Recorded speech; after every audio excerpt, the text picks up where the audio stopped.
کے قرآن سنت کی تعلیم سیکھتے تھے، اللہ کا دین سیکھتے تھے، نبی کی شریعت سیکھتے تھے، نبی کی سنتوں کو یاد کرتے تھے، نبی کی حدیثوں کو حفظ کرتے تھے، قرآن کی آیات کو حفظ کرتے تھے. اللہ اکبر کبیرہ. آتا ہے بھائی، آتا ہے کہتا ہے یا رسول اللہ صلی اللہ علیہ وسلم میرا بھائی، میں محنت مزدوری مشقت کرتا کما کے لاتا، وہ کچھ نہیں کماتا نہیں. دین کا علم حاصل کرنے والے کے بارے میں وہ محنت مزدوری کر کے کمانے والے بھائی نے شکایت کی نبی کریم صلی اللہ علیہ وسلم کی خدمت میں کہ اللہ کے رسول یہ کماتا نہیں، میں جو کما کے لاتا ہوں وہ کھاتا ہے. نبی کریم صلی اللہ علیہ وسلم کا فرمانے عالیشان سنو لوگو، اور اپنے دل کو زندہ کرو، اپنے ایمان کو زندہ کرو. قدموں کو جب اللہ جما دے گا، دنیا لگ جائے، دنیا کے فتنے لگ جائے، اللہ اکبر کبیرہ، آپ کے پائے استقامت میں لفظ پیدا نہیں ہو سکتا، کیونکہ اللہ کے دین کی مدد کرنے والے امام مالک کو دیکھو. امام مالک کے خلاف حکومت وقت نے ایکشن لیا، مارے کھانا پڑی، مگر پائے استقامت میں لفظ نہیں آئی. اور امام احمد بن حنبل، امام اہل سنت امام احمد بن حنبل رحمۃ اللہ علیہ کے خلاف حکومت وقت نے کارروائی کی، کوڑے مارے، جیل میں بند کیا، نظر بند کیا، مگر پائے استقامت میں لفظ نہیں آئی. اس لیے کرنے والا امام کائنات، شکایت سننے والا تمام کائنات کا خالق و مالک، ذرا سوچو، کہے گا ہے میرے رب ان تمام لوگوں نے تیرے قرآن کو چھوڑ دیا تھا، تیرے دین کو چھوڑ دیا تھا، قرآن کی تبلیغ کو چھوڑ دیا تھا. اس وقت کیا رسوائی کا مومنٹ ہوگا، کتنا خطرناک وقت ہوگا، کس قدر نازک وہ حالات ہوگی. ذرا سوچو. اللہ اکبر کبیرہ. وہ جس سے ہم شفاعت کی امید رکھتے ہیں کہ اللہ کے نبی ہماری شفاعت کریں گے، ہم جنت میں جائیں گے، جہنم سے بچائے جائیں گے آپ کی شفاعت پر. مگر مجھے بتاؤ اے امت کے جوانوں، اگر وہی نبی جو شفاعت کرنے والے ہوں گے، اگر وہ کہیں گے اے اللہ اس نے تیرے دین کو چھوڑ دیا تھا، تیرے قرآن کو چھوڑ دیا تھا، تیرے نبی کے فرمان کو چھوڑ دیا تھا، مجھے بتاؤ شفاعت کون کرے گا؟ تمہیں جنت میں لے کے کون جائے گا؟ جہنم سے تمہیں آزاد کون کرائے گا؟ پھر کوئی ہستی نہیں ہوگی، کوئی المجید والفرقان الحمید. اعوذ باللہ السمیع العلیم من الشیطان الرجیم من حمزه ونفخه ونفثه. بسم اللہ الرحمن الرحیم. هو الذي أرسل رسوله بالهدى ودين الحق ليظهره على الدين كله وكفى بالله شهيدا. سبحانك لا علم لنا إلا ما علمتنا إنك أنت العليم الحكيم. رب اشرح لي صدري ويسر لي أمري واحلل عقدة من لساني يفقهوا قولي. رب زدني علما اللهم ارزقني فهما اللهم انفعنا بما علمتنا وعلمنا ما ينفعنا وزدنا علما. ربنا يسر ولا تعسر وتمم بالخير.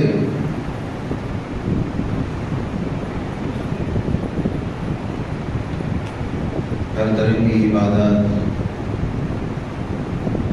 اس اللہ وحدہ لا شریک کے لیے خاص ہے، جو ہر طرح کی کمیوں خامیوں سے، ولادت و وفات سے پاک و صاف، مبرہ اور منزہ ہے، جس نے تن تنہا بلا شرکت غیر ہم سب کی تخلیق فرمائی اور عقل و شعور، فہم و فراست، علم و معرفت عطا فرمائی، توحید اور سنت والی زندگی عطا فرمائی، قرآن کا عامل و حامل بنایا. اسی لیے ہر حال میں اسی کی حمد بیان کرنی چاہیے، اسی کا شکر بجا لانا چاہیے. وَلِلَّهِ الْحَمْدُ وَلَهُ الشُّكْرُ سُبْحَانَ اللَّهِ وَبِحَمْدِهِ سُبْحَانَ اللَّهِ الْعَظِيمِ. اللهم صل على محمد وعلى آل محمد كما صليت على إبراهيم وعلى آل إبراهيم إنك حميد مجيد. اللهم بارك على محمد وعلى آل محمد كما باركت على إبراهيم وعلى آل إبراهيم إنك حميد مجيد. عزیزان گرامی، نوجوانان قوم ملت، خواتین ملت اسلامیہ، پیارے بچوں، گزشتہ خطبے میں علم و معرفت اور مدارس کے متعلق چند مختصر باتیں آئی تھی. یہ واضح کیا گیا تھا کہ مدارس اسلامیہ کہ اہمیت و افادیت کیا ہے اور اس وقت اس کی ضرورت کتنی ہے. اور یہ جو آج کے مدارس ہیں یہ کس سلسلے کی کڑیوں میں سے ہے.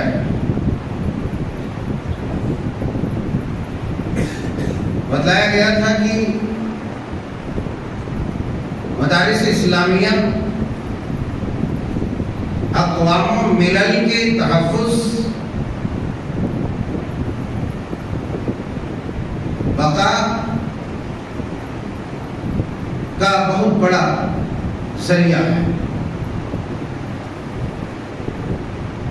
قوم ملت کے حفاظت و صیانت، ایمان و عقائد کی اصلاح، شرک و بدعت، خرافات اور دنیا کی آلائشوں سے باز رکھنے، دور رکھنے اور بچانے میں مدارس اسلامیہ کا سب سے بڑا رول اور کردار رہا ہے. مدارس اسلامیہ کی حقیقت کا کوئی انکار نہیں کر سکتا، بلکہ وہ لوگ بھی نہیں کر سکتے جو اس زمانے میں مدارس اسلامیہ کے خلاف باقاعدہ طور پر سرگرم ہیں. علماء محققین کے خلاف برسر پیکار ہیں، اپنے آپ کو دعاۃ و مبلغین کے فہرست میں جو شامل کرتے ہیں. کیونکہ اگر وہ مدارس کو کاٹ دے اور بیزاری کا اگر اظہار کرے تو وہ اسی طرح ڈیمیج ہو جائے گا جس طریقے سے اگر کوئی یہ کہے کہ صحابہ اکرام کے بغیر ہم نے دین سیکھا ہے اور صحابہ کے بغیر دین ہم تک پہنچ گیا ہے. اسی طریقے سے اگر کوئی علماء ربانیین اور مدارس اسلامیہ کا انکار کر دے یا اپنا تعلق توڑ لے، کاٹ لے، تو وہ اسی طرح سے ڈیمیج ہو جائے گا جس طریقے سے منکرین صحابہ کا ایمان، عقیدہ، نظریات، ساری چیزیں ختم اور ڈیمیج. اس لیے کہ اللہ کے نبی صلی اللہ علیہ وسلم سے اخذ و استفادہ صحابہ نے کیا، حفظ قرآن احادیث صحابہ نے کیا، اور اس کی تبلیغ و ترویج سلسلہ وار صحابہ کے بعد تابعین، تابعین، اتباع تابعین، محدثین، ائمہ دین، مجتہدین، صالحین، اور یہاں تک وہ سلسلہ وار علم شریعت منتقل ہوتے گئے.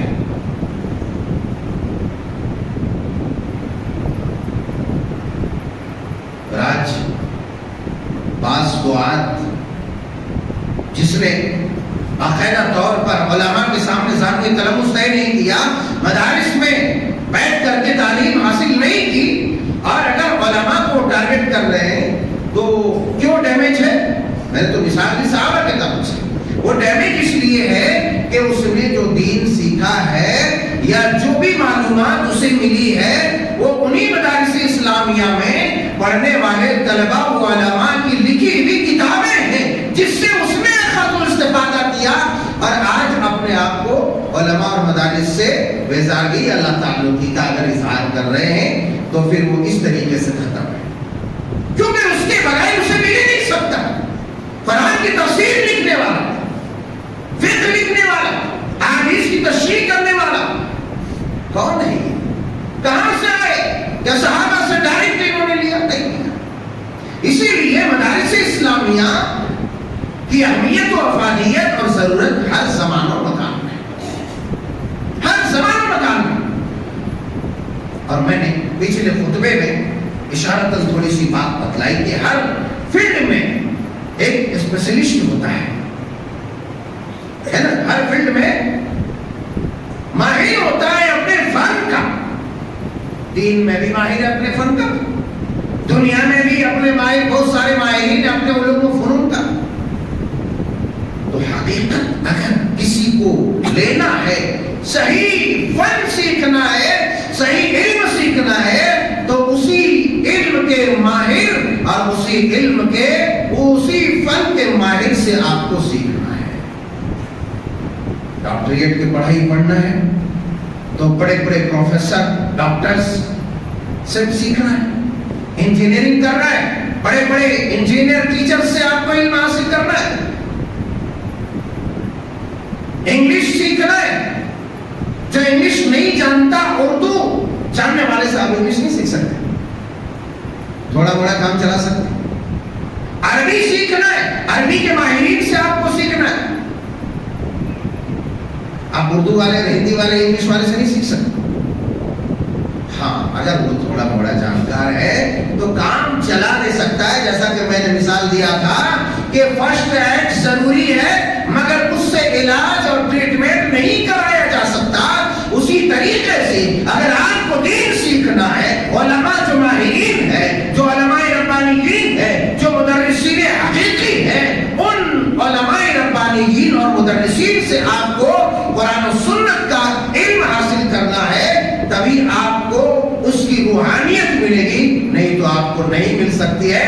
آپ اس کا مطلب یہ ہے کہ آپ یہاں وہاں سے علم لے رہے ہیں، اس کا مطلب یہ ہے کہ آپ فرسٹ ایڈ کا جو معاملہ کرنے والا ہے، تھوڑا موڑا جو ہے بینڈیج پٹی کر کے دوائی لگا دینے والا ہے، ان لوگوں سے آپ اپنا آپریشن کرا رہے ہیں، ٹریٹمنٹ کرا رہے ہیں، تو اس طریقے سے آپ نے اپنے آپ کو ضائع کر دیا، اپنے ایمان کو ضائع کر دیا، اپنے اخلاق و عقائد کو ضائع کر دیا۔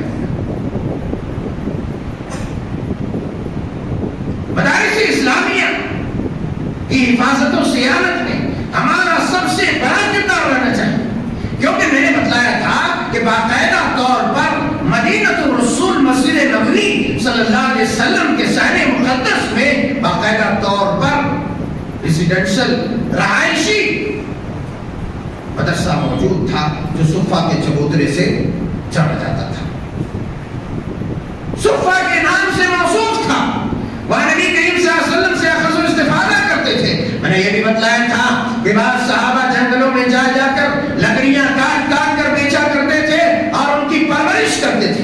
چنانچہ سنن ترمذی شریف ابواب الزہد کی ایک حدیث پاک میں آپ کی سماعتوں کے حوالے کروں کہ صحابہ کرام علیہم الرضوان کی کیا کیفیت تھی اور نبی کریم صلی اللہ علیہ وسلم نے کیا مستہ سنایا، کیا بشارت سنائی ان لوگوں کو، جو لوگ ایسے لوگ جو قرآن و سنت کی حفاظت و صیانت کرنے والے، قرآن و سنت کی تعلیم و تربیت کرنے والے، قرآن و سنت سیکھنے سکھانے والے لوگ ہیں، ان کے اوپر اموال خرچ کرنا، ان کی حفاظت کرنا، یہ کس چیز کا باعث ہے؟ اللہ اکبر کبیرہ۔ حضرت انس بن مالک رضی اللہ تعالیٰ عنہ بیان فرماتے ہیں کان اخبار علی عہد النبی صلی اللہ علیہ وسلم، میں نے کہا یہ سنن ترمذی شریف ابواب الزہد کی حدیث پاک ہے۔ حضرت انس بن مالک کہتے ہیں کان اخبار علی عہد النبی صلی اللہ علیہ وسلم فکان احدهما یأتی النبی صلی اللہ علیہ وسلم والآخر يحترف فشكى المحترف أخاه إلى النبي صلى الله عليه وسلم فقال رسول الله صلى الله عليه وسلم لعلك ترزق به۔ میں نے حدیث پاک کہاں کی ہے بتلا دیا، اب معنی سماعت فرمائیں۔ حضرت انس بن مالک کہتے ہیں کہ نبی کریم صلی اللہ علیہ وسلم کے زمانے میں دو بھائی تھے، نبی کریم صلی اللہ علیہ وسلم کے زمانے میں دو لوگ تھے، دو بھائی تھے،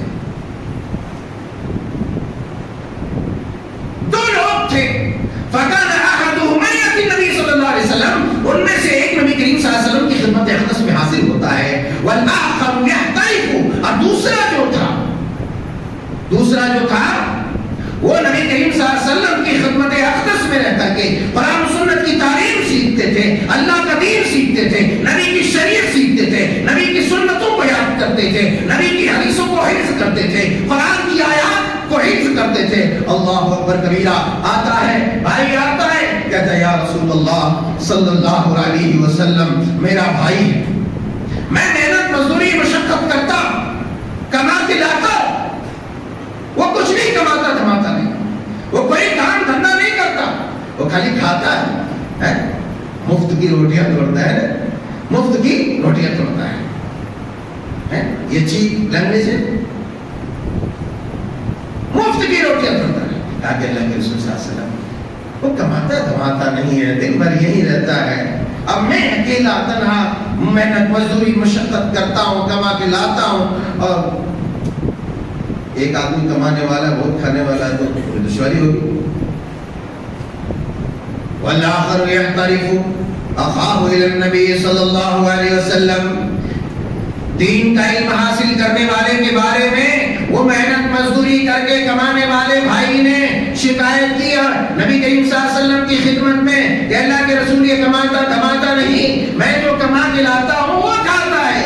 نبی کریم صلی اللہ علیہ وسلم کا فرمان ہے عالی شان سنو لوگو اور اپنے دل کو زندہ کرو، اپنے ایمان کو زندہ کرو. نبی کائنات فرماتے ہیں لعلک ترزق به، اے نوجوان شاید اللہ تبارک و تعالی تمہیں اسی لیے روزیاں عطا کر رہا ہے، اللہ تبارک و تعالی تمہیں اس لیے اپنی نعمتوں سے نواز رہا ہے اس لیے کہ تم اپنے بھائی کی پرورش کر رہے ہو. وہ جو دین سیکھتا ہے، نبی کی حدیثیں سیکھتا ہے، اللہ کا کلام سیکھتا ہے، اور اللہ کے کلام سیکھنے والے کے اوپر جو تم خرچ کر رہے ہو وہ کھا رہا ہے، اسی لیے تمہیں اللہ تبارک و تعالی روزی عطا کر رہا ہے. اللہ اکبر کبیرہ. ذرا سوچو اللہ والو، اگر اپنی روزی میں فراخی چاہتے ہو، اپنی روزی میں فراخی چاہتے ہو اور چاہتے ہو کہ اللہ تمہیں آسمان سے رزق کے دروازے کھول دے، تمہارے لیے راستے ہموار کر دے، آؤ طالبان علوم نبویہ کے اوپر خرچ کرو، ان کے اوپر خرچ کرو جس کے بارے میں نبی کائنات نے کہا تھا خیرکم من تعلم القرآن وعلمہ. دنیا کے سب سے بہترین لوگ وہ ہیں جو اللہ کا دین سیکھنے والے ہیں، قرآن سیکھنے والے ہیں، قرآن سکھانے والے ہیں. جب دنیا کے سب سے بہترین مخلوق وہ ہو سکتے ہیں تو ذرا بتاؤ دنیا کی سب سے بہترین مخلوق پر مال خرچ کرنے والا بھی دنیا کے سب سے بہترین مخلوق میں کیوں شامل نہیں ہو سکتا، اور وہ کیوں فیضیاب نہیں ہو سکتا، وہ اللہ کی رحمتوں کا مستحق کیوں نہیں ہو سکتا. اسی لیے نبی کائنات نے کہا تھا لعلک ترزق به، اس لیے کہ تمہیں روزی اس لیے مل رہی ہے کہ تم اس کی پرورش و پرداخت کر رہے ہو، اس کی پرورش کر رہے ہو. اے امت کے جیالو، اللہ تبارک و تعالیٰ کا دین سر بلند رہے گا، غالب رہے گا، یہ اللہ کا وعدہ ہے.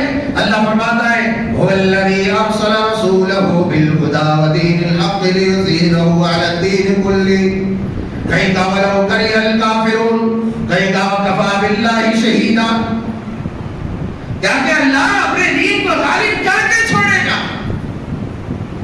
تم اللہ کے دین کے غلبے کے لیے کام کرو یا نہ کرو، تم دین کی تبلیغ میں ترویج میں قرآن کے نشر و اشاعت میں حصہ لو یا نہ لو، اللہ اپنے وعدے کو پورا کرنے والا ہے.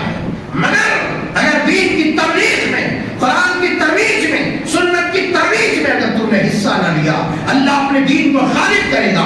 قیامت کا دن ہوگا اور رب تعالیٰ کرسی عدالت پر جلوہ افروز ہوگا، امام کائنات ہوں گے. وقال الرسول یا ربی ان قوم اتخذوا هذا القرآن مہجورا. اور شکایت کریں گے، شکایت کرنے والا دنیا کی سب سے عظیم ہستی ہوگی، اور شکایت سننے والا دنیا کائنات کی مخلوقات کی تخلیق کرنے والی ذات اللہ ذل جبروت والملکوت کی ذات ہوگی، اور وہ سنوائی کر رہی ہوگی، اس کی ذات سنوائی کر رہی ہوگی. شکایت کرنے والا امام کائنات اور شکایت سننے والا تمام کائنات کا خالق و مالک. ذرا سوچو، کہے گا ہے میرے رب ان تمام لوگوں نے تیرے قرآن کو چھوڑ دیا تھا، تیرے دین کو چھوڑ دیا تھا، قرآن کی تبلیغ کو چھوڑ دیا تھا. اس وقت کیا رسوائی کا مومنٹ ہوگا، کتنا خطرناک وقت ہوگا، کس قدر نازک وہ حالات ہوگی. ذرا سوچو. اللہ اکبر کبیرہ. وہ جس سے ہم شفاعت کی امید رکھتے ہیں کہ اللہ کے نبی ہماری شفاعت کریں گے، ہم جنت میں جائیں گے، جہنم سے بچائے جائیں گے آپ کی شفاعت پر. مگر مجھے بتاؤ اے امت کے جوانوں، اگر وہی نبی جو شفاعت کرنے والے ہوں گے اگر وہ کہیں گے اے اللہ اس نے تیرے دین کو چھوڑ دیا تھا، تیرے قرآن کو چھوڑ دیا تھا، تیرے نبی کے فرمان کو چھوڑ دیا تھا، مجھے بتاؤ شفاعت کون کرے گا؟ تمہیں جنت میں لے کے کون جائے گا؟ جہنم سے تمہیں آزاد کون کرائے گا؟ پھر کوئی ہستی نہیں ہوگی، کوئی ذات نہیں ہوگی. اس لیے اٹھو، کمر کسو اور لگاؤ محنت و مزدوری اور محنت و مشقت کے ساتھ اللہ کے دین کی مدد کرو. اللہ بیان فرماتا ہے یا ایھا الذین آمنوا ان تنصروا اللہ ینصرکم ویثبت اقدامکم. اے ایمان والو، ان تنصروا اللہ، اگر تم اللہ کے دین کی مدد کرو گے. یہاں تو اللہ نے ڈائریکٹ کہا ان تنصروا اللہ، اگر تم اللہ کی مدد کرو گے، ان تنصر اللہ، اگر تم اللہ کی مدد کرو گے، مجھے بتاؤ کیا اللہ کو تمہاری مدد کی ضرورت ہے؟ اللہ کو تمہارے پیسوں کی ضرورت ہے؟ اللہ کو تمہاری قوت کی ضرورت ہے؟ اللہ کو تمہارے مضبوط بازوؤں کی ضرورت ہے؟ نہیں، اللہ بے نیاز سے، اللہ الصمد، اسے کچھ بھی نہیں چاہیے، لیکن پھر بھی وہ کہتا ہے ان تنصر اللہ ینصرکم ویثبت اقدامکم۔ اے میرے بندو، اے ایمان والو، اے مسلمانوں، اگر تم اللہ کی مدد یعنی اللہ کے دین کی مدد کرو گے، اللہ تمہاری مدد فرمائے گا اور پھر تمہارے قدموں کو جما دے گا۔ یہ سب سے بڑی مدد ہوگی، تمہارے قدموں کو جب اللہ جما دے گا، دنیا لگ جائے، دنیا میں فتنے لگ جائے، اللہ اکبر کبیرہ، آپ کے پائے استقامت میں لغزش پیدا نہیں ہو سکتا، کیونکہ اللہ کے دین کی مدد کرنے والے امام مالک کو دیکھو، امام مالک کے خلاف حکومت وقت نے ایکشن لیا، مارے کھانا پڑی، مگر پائے استقامت میں لغزش نہیں آئی۔ اور امام احمد ابن حنبل، امام اہل سنہ، امام احمد ابن حنبل رحمۃ اللہ علیہ کے خلاف حکومت وقت نے کارروائی کی، کوڑے مارے، جیل میں بند کیا، نظر بند کیا، مگر پائے استقامت میں لغزش نہیں آئی، اس لیے کہ انہوں نے اللہ کے دین کی مدد کی، مصطفیٰ کی سنتوں کو حفظ کیا تھا، مصطفیٰ کی سنتوں کو یاد کیا تھا، مصطفیٰ کی سنتوں کو امت تک پہنچایا تھا، اس لیے پائے استقامت میں کہتے ہیں کہ وہ کوڑے لگتے تھے، اگر کسی جنگلی وحشی ہاتھی کو لگ جاتا تو ہاتھی چنگھاڑتے ہوئے جنگل کی طرف زوردار طریقے سے بھاگتا۔ ایسے کوڑے امام ائمہ وقت کو ملا، مگر پائے استقامت میں لغزش نہیں آئے۔ ہمارا امام اہل حدیث، امام المحدثین، امام بخاری، امام اہل سنت، امیر المومنین فی الحدیث، امام بخاری رحمۃ اللہ علیہ کو حکومت وقت نے ایکشن لیا، ملک بدل کر دیا، اپنے ملک سے نکال دیا۔ اللہ اللہ، آخرکار وہ گھڑی آتی ہے، امام وقت کہتے ہیں، واپس زمانہ کہتے ہیں، اللہ یہ وسعت تیری زمین اپنی وسعت کے باوجود اس محمد بن اسماعیل کے لیے تنگ ہو چکی ہے، اے اللہ تنگ ہو چکی ہے۔ اللہ نے امام بخاری کی دل کی وہ صدا سنی، امام بخاری کو اپنے پاس بلا دیا، اللہ اکبر، مگر پھر بھی در بدر کی ٹھوکریں کھانے کے بعد پائے استقامت میں لغزش نہیں آئی۔ کیوں نہیں آئی؟ اے سچوں کی جماعت، اے مسلمانوں کی جماعت، وہ صداقت اپناؤ، وہ غیرت اپناؤ، وہ دین کی حمیت اپناؤ، اللہ تبارک و تعالیٰ تمہارے قدموں کو جما دے گا، تمہارے قدموں کو جما دے گا جب اللہ اور اس کے رسول کے دین کی تبلیغ میں تم حصہ لو گے۔ وَيُثَبِّتْ أَقْدَامَكُمْ، پھر زمانہ لگ جائے، حکومت لگ جائے۔ آج حکومتیں کہتی ہیں مدارس بند کر دو، دہشت گردی کے اڈے ہیں، مدارس بند کروا دیے، لوگ تالیاں ٹھوکتے ہیں۔ میں کہتا ہوں، یہ اسی لیے کہتا ہوں، خدا کی قسم، اور مدارس اسلامیہ کی دین تھی کہ ملک عزیز ہندوستان میں لاکھوں کی جانوں کے نذرانے دے کر کے علماء نے اس ملک کو آزاد کیا۔ آج یہ ذلیل لوگ کہتے ہیں کہ مسلمان، یہ دین کے ماننے والے، یہ مدرسوں میں پڑھنے والے، یہ کٹھ ملے،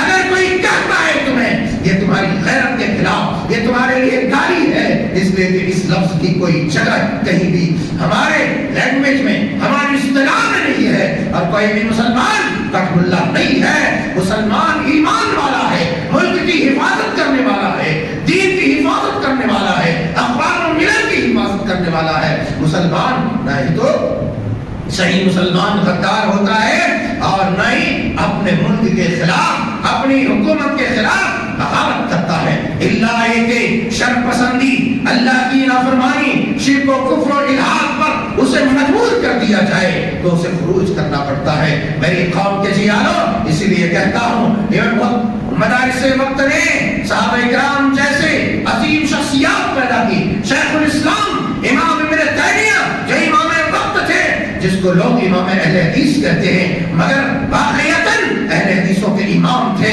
اور وقت کے بڑے مجاہد تھے۔ جب جہاد کی ضرورت پڑی، تلوار سے جہاد کیا۔ وہی مدرسے میں پڑھنے والے، ٹوٹی چٹائیوں پر بیٹھ کر قرآن و سنت سیکھنے سکھانے والے، جب ضرورت پڑی تلوار لے کر کے تلوار لے کر کے جہاد کیا، اور جب ضرورت پڑی مسند تدریس پر بیٹھ کر کے علماء طلبہ کو درس کتاب و سنت دیا، کتابیں لکھی، اتنی کتابیں، اتنے درس و تدریس کا کام کیا کہ عمریں تمام ختم ہو گئی، وہ وقت ختم ہو گیا، لیکن امام زمان شیخ الاسلام امام ابن تیمیہ رحمت اللہ علیہ نے جو کام کیا ہے وہ اپنی عمر سے کئی گنا زیادہ کیا ہے۔ ایسا کیوں ہوا؟ اس لیے ہوا ان تنصروا اللہ ینصرکم ویثبت اقدامکم، انہوں نے اللہ کی مدد کی، اللہ کے دین کی مدد کی، اس لیے اللہ تبارک و تعالیٰ نے زندگیوں میں برکتیں ڈال دی، اور وہ استقامت، وہ حوصلہ، وہ جذبہ، اور وہ پے کرے محبت بن کر کے دنیا کے اندر ابھرے۔ میرے یاروں، میرے پیاروں، مدرسے نے لوگوں کو زندگی دی ہے، مدرسے نے جانور صفت لوگوں کو انسان بنانے کا کام کیا ہے۔ مدرسہ یہ قوم کی جو ہے تعمیر گاہ ہے، جہاں پر قوم و ملت کی تعمیر ہوتی ہے۔ اس لیے دنیا کچھ بھی کہتا ہے، چھچندر گیری کرے گا اور کتا گیری کرے گا، مگر اس چھچندر گروں کے گیری میں آنے کی ضرورت نہیں ہے۔ یہ مدارس اسلامیہ تمہارے ایمان کے قلعے ہیں، اس کی حفاظت و صیانت یہ عین ضروری ہے۔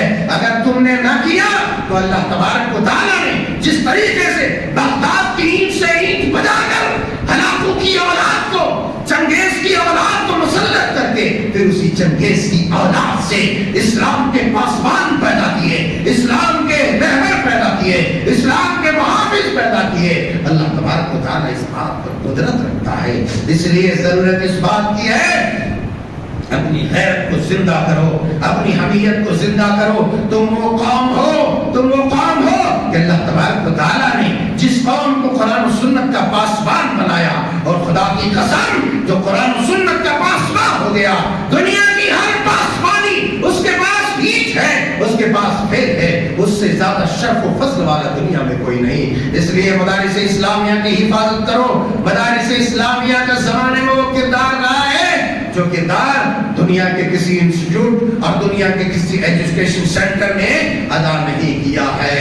اللہ اکبر کبیرہ۔ اور ایک بات سنتے جاؤ، اگر قرآن و سنت کی پاسبانی سے تم دستبردار ہو گئے، اپنے آپ کو پیچھے ہٹا لیا، تو اللہ تبارک و تعالیٰ بھی تمہیں پیچھے کر دے گا، اللہ تعالیٰ بھی تمہیں ہٹال دے گا، اللہ تعالیٰ بھی تمہارے اوپر ظالم کو مسلط کر دے گا۔ اس لیے اپنے آپ کی حفاظت کے لیے، اپنی نسلوں کی حفاظت کے لیے، اس لیے کہ تمہاری نسلیں دن رات ان لوگوں کے اسکولوں میں تعلیم حاصل کرتی ہے جہاں پر اللہ کے خلاف بغاوت کرنا سکھایا جاتا ہے، جہاں پر ماں باپ کی شان میں گستاخیاں کرنا، ماں باپ کے خلاف اقدامات کرنا، اپنے لوگوں کے ساتھ ٹوٹ کر بکھر جانا، جہاں پر اگر میں یہ کہہ دوں تو بے جان نہیں ہوگا، فحشکاری، بے حیائی کا درس دیا جا رہا ہے، الحاد کا درس دیا جا رہا ہے، کفر کا درس دیا جا رہا ہے، ایسی جگہوں پر تمہاری اولادیں پڑھ رہی ہیں، اگر اس کے باوجود ان اولادوں کے، تمہاری اولاد کے ذہن جو سازی کی جا رہی ہے، اس ذہن سازی کو اگر تم نے قرآن و سنت کی روشنی سے ذہن سازی نہیں کی اور اس کا تصفیہ نہیں کیا، ان تخیلات کا ازالہ نہیں کیا، تو سن لو پھر جو ہے تمہارے جنازے پہ کل جو رونے والا ہوگا وہ رونے والا کوئی نہیں ملے گا، مطلب کوئی دعائے خیر کرنے والا نہیں ہوگا۔ اس لیے میرے یارو، میرے پیارو، ضرورت اس بات کی ہے کہ اللہ تبارک و تعالیٰ نے اگر تمہیں عقل و شعور دیا ہے، فہم و فراست دیا ہے، تو اس فہم و فراست کے ساتھ دین کی مدد کرو۔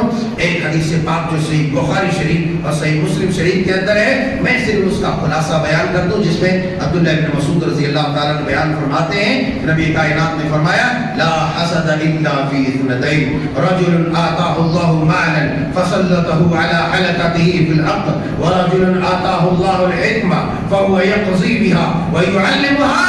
کہ سنو، دو لوگ ایسے ہیں جو قابل تعریف ہیں، دو لوگ ایسے ہیں جس کی طرف بننے کی جستجو اور طلب ہو جانی چاہیے، دو قسم کے لوگ ایسے ہیں جس کی طرف بننے کے لیے دعا کرنی چاہیے۔ کہا کہ وہ کون لوگ ہیں جو قابل رشد ہیں، تاکہ وہ آدمی جس کو اللہ تبارک و تعالیٰ نے مال دیا ہے اور اس مال کو اللہ کے راستے میں بہترین خرچ کیا، اللہ کے راستے میں خرچ کیا، اللہ کے لیے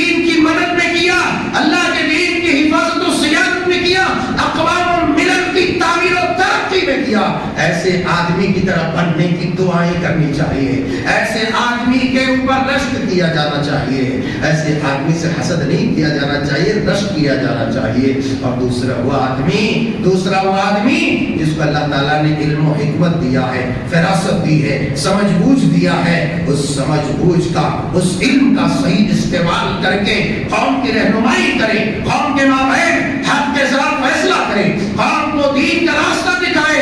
ایسے آدمی کی طرح بننے کی دعا کرنی چاہیے۔ ایسے آدمی جو قابل رشک ہے، ایسے آدمی قابل تقلید ہے، یعنی ایسے آدمی کی کاپی کرنی چاہیے۔ اللہ اکبر کبیرہ۔ معلوم یہ ہوا کہ یہ دونوں چیزیں ممدوح ہیں، یہ دونوں چیزیں بہت ہی قابل تعریف ہے۔ اگر اس راستے سے آئے اور جس نے علم تو سیکھا خرافات پھیلانے کے لیے، شرک و کفر پھیلانے کے لیے، مال تو کمایا عیاشیاں کرنے کے لیے اور دنیا کی رنگینیوں میں گھل مل جانے کے لیے، اللہ سے دور ہو گیا، ایسی صورت میں ایسے لوگ انتہائی مذموم ہے۔ اس لیے پھر آخر میں کہتا چلوں، دین کی حفاظت و صیانت کا جو مرکزی کردار ادا کوئی کرتا ہے تو وہ مدارس اسلامیہ اور مدارس میں پڑھنے والے، پڑھ کے نکلنے والے وہ علماء ربانیین، وہ طلبہ اعظام۔ اس لیے میرے یارو اس وقت مدارس اسلامیہ بڑی خستہ حالی کی شکار ہے پورے ملک کے اندر، جبکہ تمام شر پسند عناصر کی نگاہ بد، نگاہ شقاوت مدارس اسلامیہ کے اوپر ٹکی ہوئی ہے۔ اس وقت بھی اگر تم نے ہوش کا ناخن نہ لیا تو تمہیں لگتا ہوگا کہ مولویوں کا کام ہے لوگوں کو ایڑا بنانا، لیکن جب فرشتوں کے گھوڑے اور اس کی گرز جب تمہیں قبر میں پڑیں گے تو پھر یاد آئے گی کہ نہیں، مول صاحب کی باتیں بالکل صحیح تھی، میں غلط تھا، لیکن وَأَنَّا لَهُ الذِّكْرَىٰ، اس وقت سمجھنے سمجھانے کا کوئی فائدہ نہیں ہوگا۔ اس لیے ہوش کا ناخن لو، کماؤ، اپنی کمائی کا کچھ حصہ دین کی حفاظت میں لگاؤ، دین کے قرآن کی ترویج و تبلیغ میں لگاؤ، مدارس اسلامیہ میں لگاؤ، تاکہ مدارس مضبوط اور مستحکم ہو سکے۔ اللہ رب العزت ذوالجلال والاکرام سے دعا ہے کہ مولا کریم مدارس اسلامیہ اور مساجد کی حفاظت فرمائے۔ اے اللہ علماء حق کی حفاظت فرما، اے اللہ عالم اسلام کی حفاظت فرما، عالم اسلام کی مدارس کی طرف اٹھنے والی نگاہیں بد اور نکلنے والی زبان شقاوت کو پروردگار عالم تو شل کر دے یا ہدایت دے، آمین۔